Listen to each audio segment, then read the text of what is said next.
report गुलजार अमन चांडियो ज़िले कंबर शहदादकोट जा मुकम्मल हतमी नतीजा एन 196 ते पाकिस्तान पीपल्स पार्टी जो चेयरमैन बिलावल भुट्टो ज़रदारी 85,379 वोट खणी कामयाब थी वियो, जॾहिं त JUI जो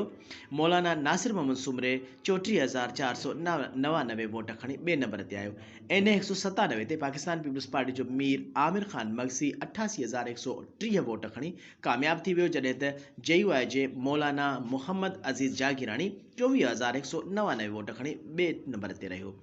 PS 14 ते पाकिस्तान पीपल्स पार्टी जो मीर नादर मगसी 38,473 वोट खणी कामयाब थी वियो, जॾहिं त